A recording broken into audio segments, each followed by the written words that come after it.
What's going on, guys? Welcome back to the 2025 season of Podcast 129. This is strictly just a vibes episode, but we are glad to be back in the middle of July. I'm here with Jake on my right that way, and then Tyler is below us, but it looks like Tyler's frozen, so I'm going to just take him out for a second. But hey, it's your two favorites, Jake and Hunter, back for the 2025. Jake, how are we doing, man? Good, man. I'm excited. We're back year two. I'm glad we're taking the time out of our busy schedules to make this happen. This is my favorite time of the year. Not only just college football, but talking ball with you and Tyler. So ready to get back to it.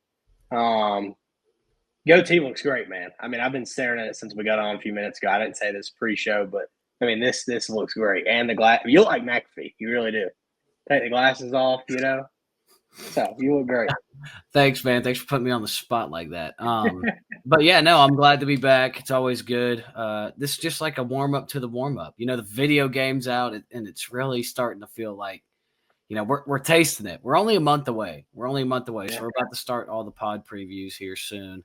As far as the conferences go, so today we're just going to talk about a few teams we're excited to see, a few teams that we think are prone to take a step back, and then a few exciting players. No first and 10, no nothing, just straight up what we're excited to see, and a few question marks that might come along the way.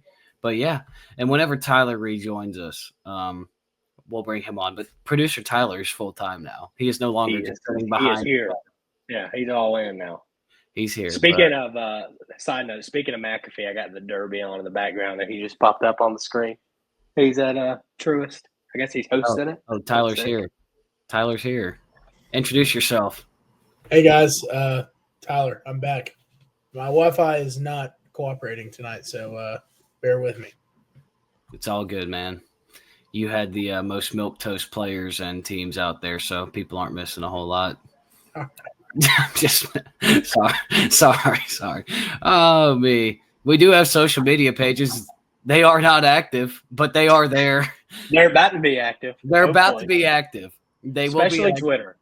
I think Twitter is the easiest one and our favorite to scroll on, especially for any sports news. So go follow us on Twitter. That's rule number one. And I'm going to try and be as active as I possibly can on Instagram. And then I think Mr. Vaughn's going to try and take the reins on TikTok. We'll see how it goes, though. Yeah. Boom. All right. Vibes episode. First things first. The slides did not download correctly, so please excuse any mishaps that it might look like on here. But 3 exciting teams entering the 2025 season. I want Mr. Stenchcomb to go first. I think he has the most unique list on here. Ooh. All right. So, like Hunter said, got a vibes episode, so we're not going to deep dive into each of these teams and players that we're going to be talking about just because that's what the conference previews are for. I kind of went outside of the box with my first two. A lot of people, I mean, if you look at Tyler's, he's got more some. I'm not harping on you, Tyler, but Tyler's got some more of the popular teams, and I knew that we would all kind of have some of the same. So I kind of tried to go outside the box, and I kind of have the same theme for the first two. So I have Notre Dame and Arizona State. I'm excited to see these two teams because two really good young football coaches who are on the rise, Kenny Dillingham and Marcus Freeman. I really like the energy around both of them and their program right now. And just to see how they reload from last year. Both of them were in the playoff. Notre Dame obviously made it to the national championship, and Arizona State almost snuck away with a win against Texas. And I'll start with Notre Dame. Just losing Riley Leonard and the factor that he was, bringing back Jeremiah Love, who's arguably the best back in college football going into this season. Their defense is good. I'm just excited to see how they bring back the same momentum, play defense, and play the same brand of football over the next year and get them back to the playoff. And I haven't really looked in their schedule much, but I've heard that it's not as much of a gauntlet as – or no. It's more of a that backwards. It's more of a gauntlet than it was last year. Last year was easy, obviously with the drop loss to Northern Illinois, which is embarrassing if that team played the national championship. But anyways, and then Arizona State, I'm just excited to see Sam Levitt and Jordan Tyson. Jordan Tyson I think he's going into his junior year, but last year was the first year that he truly got a lot of snaps, and he killed it when he was in. Got hurt at the end of the year and wasn't in that Texas game. And seeing how they reload without Scatabo, they're obviously going to be a more pass-first team this year. And Levitt's one of the most – he's a dark horse quarterback to me this year, going into this year. I'm not saying win the Heisman, but not a lot of people are talking about him. I would say that people are talking about the three quarterbacks the team's blowing mine. Clemson, Penn State, and LSU. Not a lot of people talking about Sam Levitt as one of the top quarterbacks in the country. So excited to see Arizona State, Notre Dame. And the third one, I just went with the chalk answer. I mean, you can't tell me you're not excited to just watch a North Carolina football game. When's the last time we were excited to watch a North Carolina football game? Like, truly, I'm excited to see Bill Belichick and Baby Blue. I mean, it's going to be awesome. And his girl's going to be on there on the sideline. It's going to be great. I'm excited for it. I don't care how good or bad they are. I'm just ready to see how it goes. And I would love nothing more if him and Dion could, like, both get bowl eligible and play in a bowl game. Would that not be sick? That would be my dad. That would be amazing. Hey, that would be pretty sick. That would be sick. We need that. That would be awesome. It would be even better if they were both like 6-6. Like UNC versus Colorado. Like if neither of them were in contention, like the playoff hunt, like unranked, but they're bowl eligible, like 7-5, 8-4, and you got Dion and Belichick squaring off in the damn toilet bowl. That would be awesome. So yeah, North Carolina. I like it. I also wanted to go outside the box for my three teams, but I want to just hint on very quickly. I like all three of your picks. I agree with Sam Levitt. He's definitely not being talked about enough. Not at all. Is he like a top 5 returning quarterback this year? I mean, I think he is. I think he might not be top 3, but he could be argued to be 4 or 5. Like low key. If there was a such thing as a bet to put on Heisman finalist, I could see a world where I could get with that would be a good value. Notre Dame, this is the toughest schedule I think they've had in a long time. Not that it's like terrible, but it's for Notre Dame standards. I think they only played 2 G5 teams, and they're Navy and Boise State, 2 of the higher teams to make the playoff in odds on Caesars. So interesting stuff. And then obviously Bill, it's either going to work or it's going to be a disaster. I don't know which one it's going to be. Well, I think it's going to be a disaster, but that's the way I lean right now. Okay. My 3 teams. I see Tyler is back.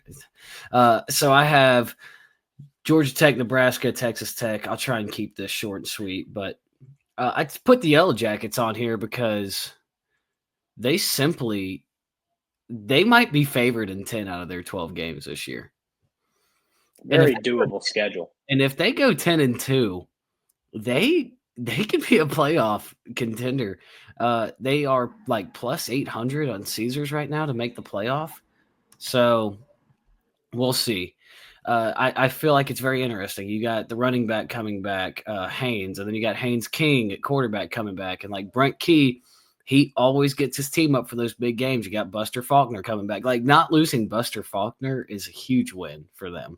So I'm very excited to see like that Clemson game at the beginning of the year is going to be so telling. Week 3. It's very soon. Yeah, exactly. And I think Clemson plays LSU week 1, right? Yes. Oh, yeah. That game might sneak up on Clemson. And it's at Georgia Tech, so we'll see. That's going to be a very good game, I believe. Nebraska. I put Nebraska on here to be, like I said, a little different. Year 3 Matt Rule. This is usually when Matt Rule is like, oh, my gosh, Baylor? And remember, like when he was at Baylor, they played in the Sugar Bowl against Georgia, and they were like, who are these guys? You know, just kind of sneaks up on you. He was the first coach to lead Nebraska to a bowl game, and God knows how long. I think since the Taylor Martinez days when they were playing early in the Big Ten. And then Dylan Raiola, we'll see. I mean, he's got potential there. We'll see how he does. I think Dana Holgerson being the OC there is huge for them. Those West Virginia days when they had Tavon Austin and Geno Smith, they were always good. And I think Dana Holgerson being there the entire offseason is going to help out Dylan Raiola. So I'm excited to see how Nebraska does. Not saying they're going to, go to the playoff or anything, but they also have a pretty solid schedule where they could win 9 games this year, I believe. The potential's there. And then Texas Tech, I feel like everybody or most people are talking about Texas Tech. I mean, they have been outbidding Texas and Texas A&M in the portal. Like, these oil guys are going all in. I heard that like one of their top donors just sold his oil company for like $4.6 billion, and he's just using it all to pay players. So the talent is there. What they've never normally had is people on the lines of scrimmage, and they went out and addressed the lines of scrimmage. If the quarterback can stay healthy, they got the receivers like Micah Hudson, who came back from Texas A&M to Texas Tech after the spring. So we'll see. I'm very excited to see if they can compete with like the teams like Arizona State. But the Big 12 is such a wild card. Nobody really knows. Like, as you talk back, who's going to emerge? And I think Texas Tech talent-wise is there. And I also do like Joey McGuire as the head coach. I think he's very solid. So those are my 3 teams. And then let's see. Can Tyler go? Let's see if I can get through this before I lose Wi-Fi. Well, yeah, I'll wait to respond. Tyler, you go ahead. Sorry. No, you're good.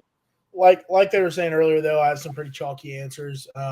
Didn't really prepare too much for this, so just want to keep the vibes up. So I've got Clemson, obviously made the playoffs last year. Cade Klubnik's really good. I think he'll be a Heisman finalist. And then kind of the same thing with Penn State and LSU. I'm really high on their quarterbacks. I really like Old Nussbus and Drew Aller. So I think they're going to be exciting teams. I think they have potential to be very good this year. This might be the year that James Franklin can get it done. I'm calling it now. I'm on the Penn State. I'm on the Penn State train. So we'll see what happens. But I'm excited to watch these 3 teams play, just simply because their quarterbacks are going to be really good, and it's going to be exciting. Yeah, man, I like that. I will wait until the conference previews to go into these 3 teams, but I am very high on Clemson and Penn State to second that. But Jake, I'll let you kind of round us off before we head to the next one. Yeah, Tyler, I like all 3 of those picks. They're, very popular teams that are being talked about right now, and all 3 of them have something to prove, I would say. The past few years, the ACC hasn't been Clemson's every single year like it has in the past. And Penn State, it feels like every year for our lifetime, they've had a chip on their shoulder and something to prove. And LSU, can they emerge above? Can they put themselves above Georgia, above Alabama, above Texas in the SEC? And a lot of people are high on them. And Garrett Nussmeier coming back is massive. I still don't necessarily trust Brian Kelly or James Franklin, especially Brian Kelly. I do trust Dabo when it comes to like a big game. But yeah, I'm excited for all 3. And Hunter, going back on your 3 teams, Texas Tech, you see that they're paying an offensive tackle, correct me if I'm wrong, $5 million. Yes. And there's like 18 million total, right? Yeah, but that offensive lineman that you're referring to is just a commit. That's not even the guy on their team. I know, that's what I'm saying. He's not even on the team. Yeah. They got this whole season. They already got him locked up for $5 million. It's and the highest. We're just at the start of this with Texas Tech. This is just the beginning. The highest rated offensive lineman recruit Texas Tech's ever had. They really are going all in. And I do like their facilities, their stadium. And so I think that they have an opportunity to pull away in the Big 12 this year. And they have the name. Like, they have the name brand. Like, there's no reason that they can't take a few years and build it up, especially without the transfer portal and NIL is now. I think next offseason might be a year where they go and get a guy in the portal or a quarterback who's a real stud. I don't know who, but that's just what it feels like. Nebraska, I love Nebraska. They're just a very fun, gritty team. I love watching. Not a lot of people love watching Nebraska football because it's slow. There's no scoring. Even with Raiola there, they weren't dropping 40, 50 points a game last year. They're going to win games 21-17, 17-13, and I love that brand of football. So I'm excited to see them and how Raiola can take the next step this year. And they did get Dane Key, correct? Yes. That's exciting. He's got a number 1 it guy now, so especially on those third downs, like Raiola is going to have to make the throw, and now he's got a guy to go do it. Last year there was a receiver problem or complaint, I guess. So I'm excited to see that. And then as far as Tech goes, we'll get more into it in the ACC, but I think they can win the conference. I really do, especially with their schedule like you were talking about. So I like all these teams. Very exciting stuff. Good deal. All right. 3 teams prone to take a step back. Jake subbed out a team for a player on our next slide. So I guess I'm going to let Tyler go first on this one. Yeah. So starting off is Georgia. They lost a lot of talent to the draft and some issues at the quarterback position. You know, we'll see if Gunnar Stockton can prove himself to be legit. You know, it hurt putting my own personal team in here. But no, this is a no bias podcast. So just being real, I think that Georgia does take a slight step back. I don't think that they can take a step back big enough to where they're going to fall to 6-6 or anything like that. But I wouldn't be shocked with a 9-3 kind of season from Georgia this year, just because of everything. We'll get a little deeper into that in the conference previews. I think Arizona State's going to take a step back. I know that Jake had them in his exciting teams. I think Scatabo was the heart of that offense. And I think Sam Lovett is very good, but I don't think that he's good enough to carry them to where they were last year, which a step back I think Arizona takes the smallest step back, you know, them and Georgia out of these teams, but I think that they will not be a playoff team again, which I guess is technically a step back. And then Tennessee, got not a lot to say about this team. I just think that they are not going to be the team that they were last year. Again, another playoff team that just won't be there again this year. They don't really have a quarterback that's going to carry them there. So, that's just another team that I don't think can play to the level they were at last year. Hunter, you want me to go ahead and piggyback off that since I have Georgia? Go ahead.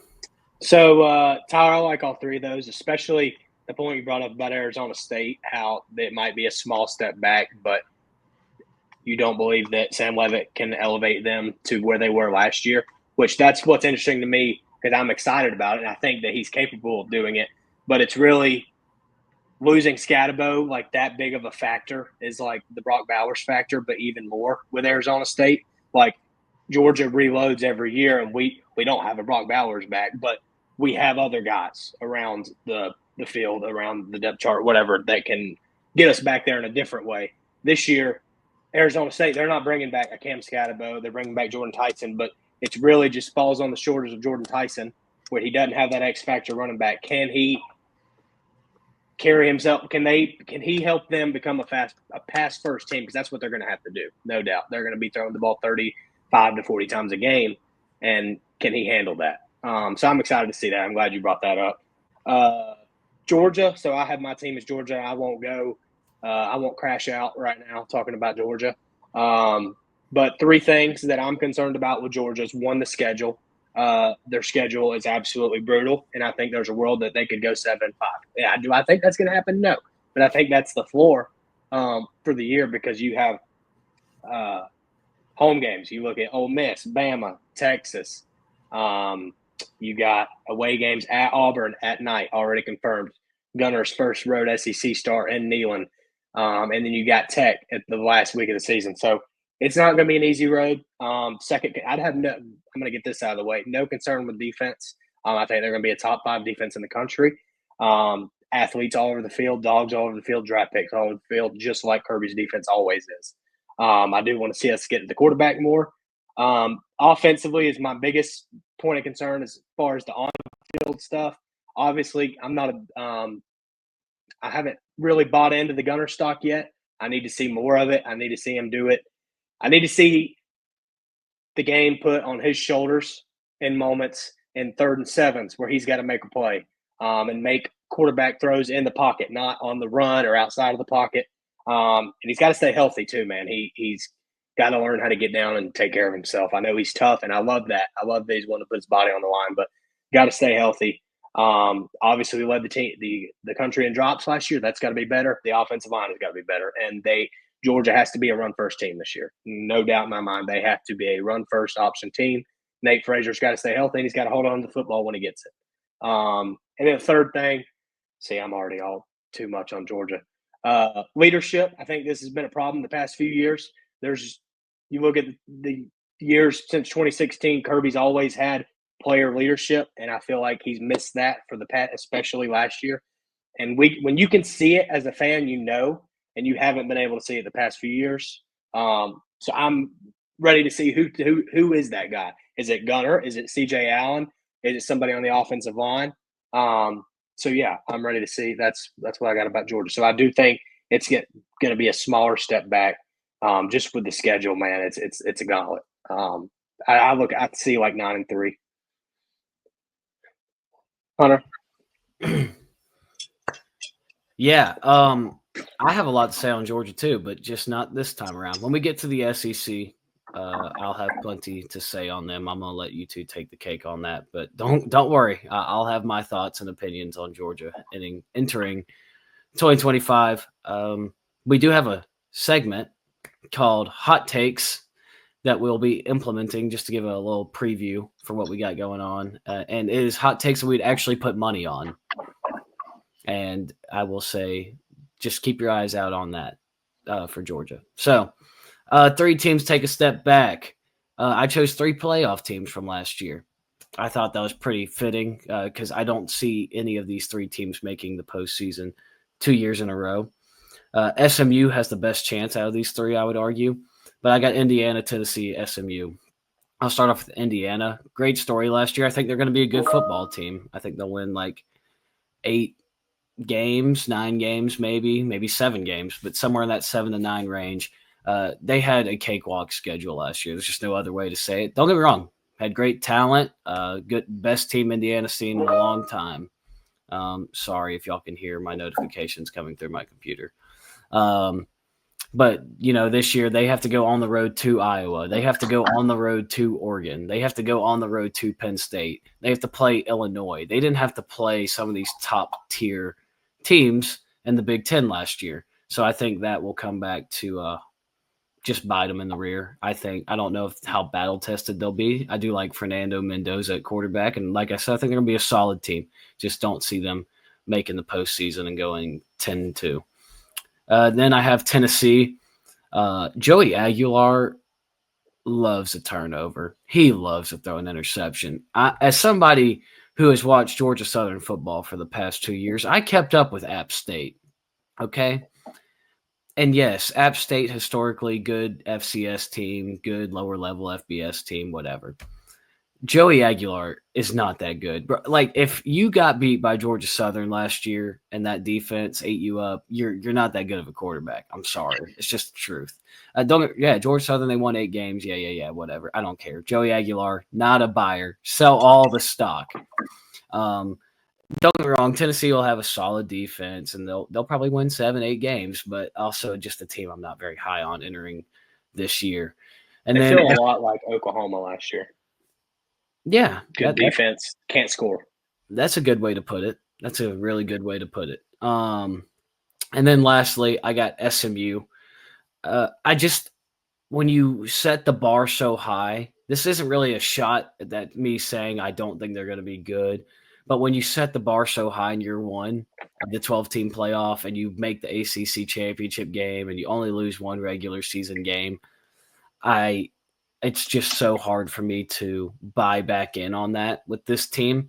I think it's going to take time. I think Rhett Lashley is a program builder, and I think he will have sustained success at SMU.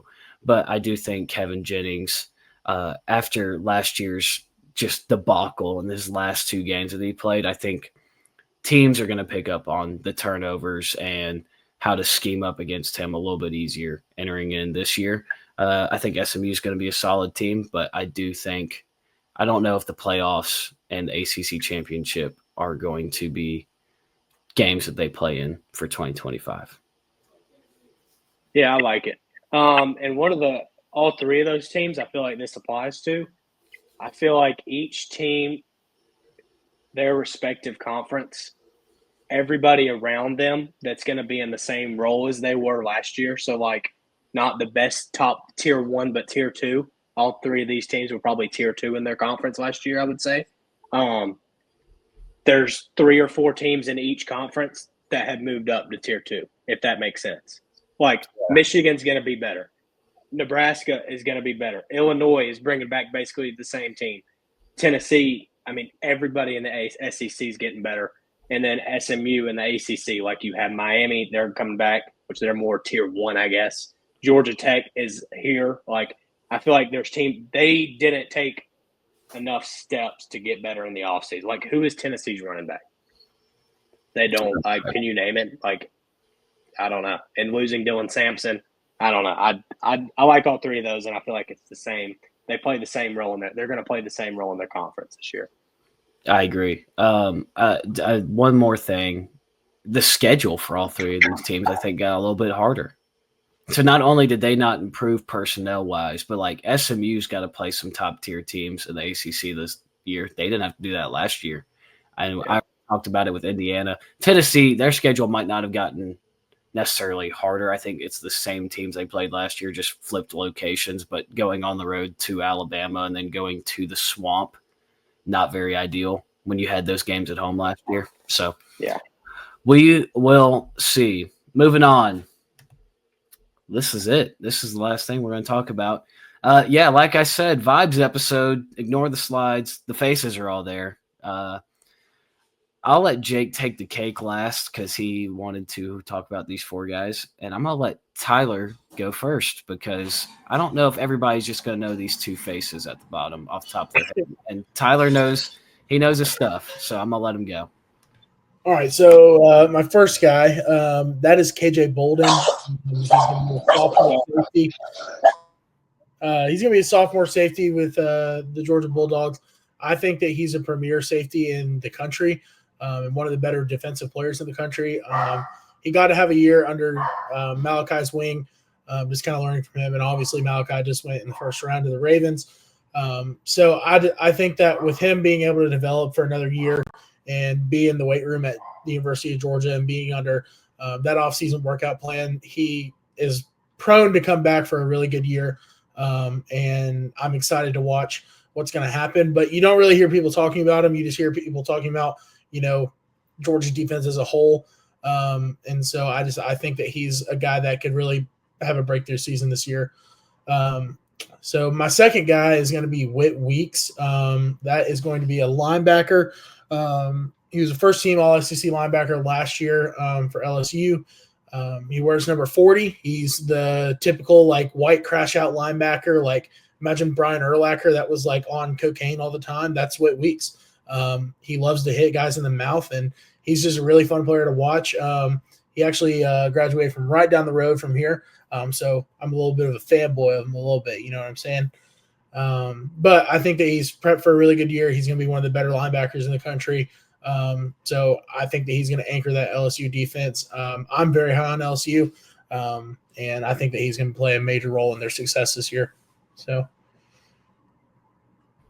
good deal, man. Good deal. I don't know if the people are going to know who my 2 guys are at the top just off first glance either, so I'll address these next. Guy on the left, I got DeMond Williams. He's going to be the quarterback of Washington this upcoming year. If you watched Washington football last year, which I don't know if a lot of people did, but there were 2 games I knew that I watched off the top of my head. The one against Indiana that game day was at. That was a big noon kickoff. And then I also watched the game against Michigan where they ended up pulling off the upset against a Michigan team that somehow was ranked top 10 in the country at the time, which still blows my mind. But with that being said, DeMond Williams, he always had a package, so he made appearances in just about all 12 games that they played in last year. But this guy, he started the last 2 games, or he had significant playing time against Oregon, and then he started the bowl game against Louisville. And then against Oregon, he was 17 of 20, 201 with 1 touchdown. But he's also a little bit of a runner. He carried it 22 times for 17 yards. Obviously, sack yardage counts against you in college. But then that bowl game in Louisville, they lost by 1 point. But this guy threw 26 for 32 for 374 and 4 touchdowns and 81% completion. He ran the ball 20 times for 48 yards and had a touchdown.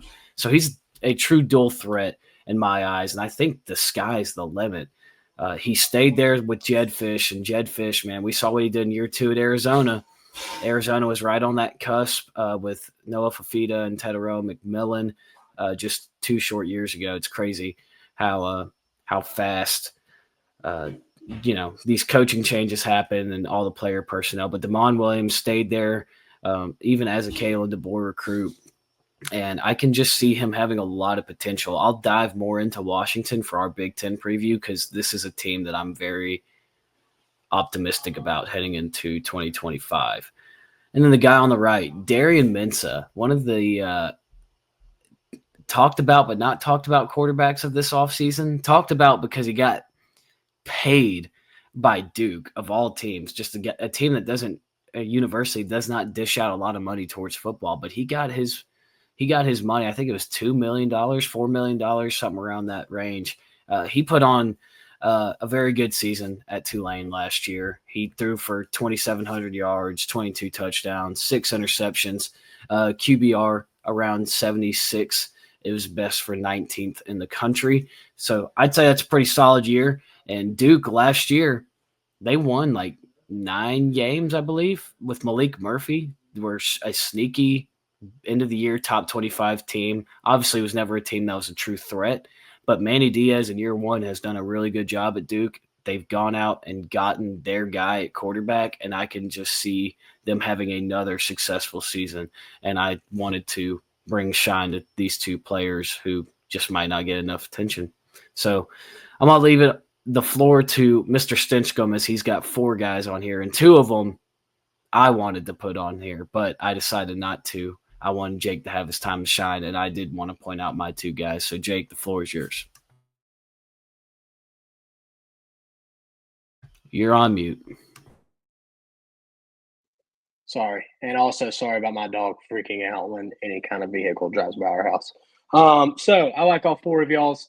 Definitely 4 guys that have a lot of potential to coming in this year, and not a lot of the national media are talking about them. My first guy, Carson Beck. Y'all know, and if you know me personally, you know I've been a Carson Beck believer since he came on the scene at Georgia. I think he had a lot of bad circumstances last year, and a lot of people are trying. This is football only. We're not talking about personal life at all. We won't get into that. This is football. I don't know why people care so much about what these 18 to 22-year-olds are doing personally, because all that matters is how they perform on the field. But I'm excited. Carson's got a fresh start in Miami. He's got plenty of receivers around him. He'll have a good offensive line. I'm excited to see what he can do there, and I think he's going to tear it up in the ACC. I think he's going to put up a ton of numbers and just see him comfortable there. Last year, you didn't see any comfortable Carson Beck like you did 2 years ago. So I'm really excited to watch Carson. I'm rooting for him wherever he goes in the future. Second one, I have Austin Simmons, and this is based solely, for the most part, solely off of the Georgia Ole Miss game last year when Jackson Dart went down early. And this guy, lefty, so you know he's a winner already, comes in just dicing up Georgia's defense. I mean, who in the hell is this guy? I mean, it was beautiful. And I was pissed in the moment, don't get me wrong, but I'm like, this guy might win the damn Heisman if Dart's out for the year, and he might win it this year. I mean, nobody's talking about him. It's Lane Kiffin and Ole Miss. You know them Rebels, they're going to throw the damn ball around the yard. I'm telling you, better look out for Austin Simmons. I mean, I am very excited to watch him play a full year. I hope he stays healthy. And the whole offseason with Lane Kiffin and experience last year against whatever Georgia was, number 2 or 3 in the country last year. We played Ole Miss. Yeah, I'm excited to see that for sure. The third one I have, arguably one of the best defensive players going into the season in the whole country this year, Dylan Stewart, South Carolina. He's like a Micah Parsons 2.0. He's going to be a first top 10 draft pick, probably top 5 draft pick in a few years. He's going into his true sophomore season. He was all SEC everything last year. I don't think he won freshman of the year, but he was a finalist, I know. And he's just a real go-getter for South Carolina's defense. Like, he is their X factor. He's going to be the guy that comes up and makes the big play. So I'm excited to see him elevate his game this year. And the last one, I touched on him a little bit earlier, Jordan Tyson, one of the best and most underrated receivers going into this season. Didn't get to, if he would have been in the Texas game last year, I think it would have helped, obviously. But he's an X factor, man. And I went and pulled up his stats while y'all were talking. Listen to this stretch he went on. He played all 12 games, but listen from his last, 8 games.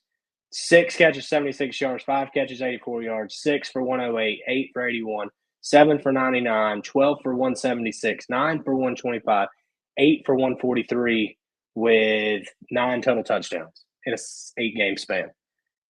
That was just, I think, his sophomore year. I think he's going to his junior year. Sam Levitt's going to be better. Kenny Dillingham knows that's his guy. That's his X factor this year. So I'm pumped to watch Jordan Tyson for Arizona State this year. So those are my 4 players.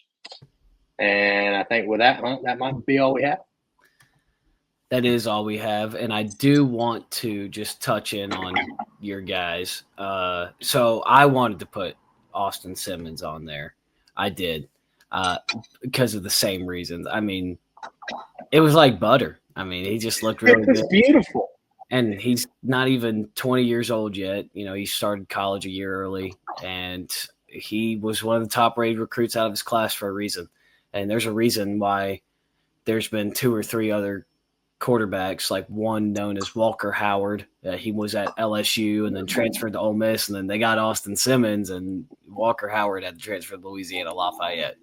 So there's a reason why there's been other quarterbacks come through there, and Lane Kiffin has kept him as the number 2. And then I do like your Carson Beck pick. I think he's going to do fine in the ACC. Dylan Stewart's also good, along with Jordan Tyson, but I really like that Austin Simmons pick. But that is all we have for this one. I'm going to let Jake close us out like he always does, and we will see you next time previewing the Big 12. Yes, sir. Thank you, Hunter. Thank you guys for tuning in. I hope you all are excited for this college football season as much as we are. Let us know your thoughts on this episode and what you want to hear from us, whether it's more college football, more deep dive, other sports. We're going to talk NFL. We're going to talk some postseason baseball. So, yeah, let us know. Follow us on our socials, especially Twitter, like we said. Next time we see you guys, we'll be talking some Big 12 football. Counting down, man, getting close. So thank you guys. This podcast 129, episode 20.